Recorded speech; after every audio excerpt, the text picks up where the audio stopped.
2 Timothy 3:1. This know also that in the last days perilous times shall come. I read this earlier.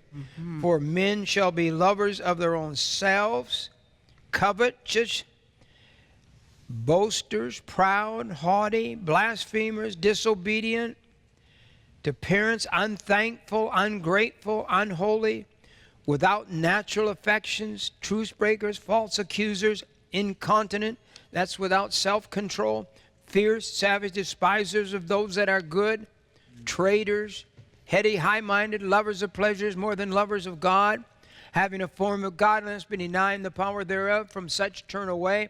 For of this sort they are which creep into houses and lead captive silly women, laden with sins, lead them away with divers or many lusts, ever learning and never able to come to the knowledge of truth. This is today. This is where we're living today. And these are people today. It's unbelievable.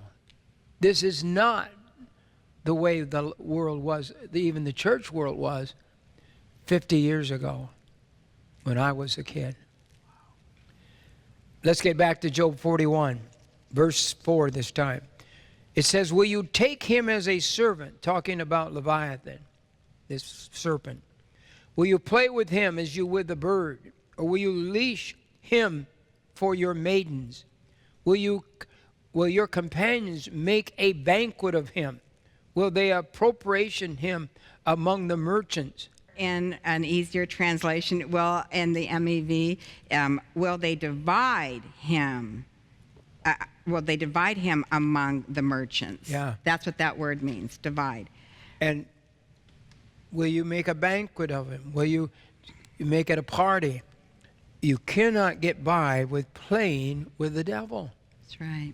And that's what people are doing today. This is what's going on in the world today. Verse 7 says, can you fill his skin with harpoons or his head with fishing spears? The third thing this spirit does, it gets in your flesh and your thought life.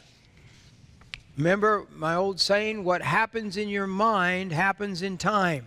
Yes. So this spirit gets in your thought life. That's right. People just don't go rob a prison, rob a jail, I should say, rob a bank. They just don't go rob a bank and go end up in prison.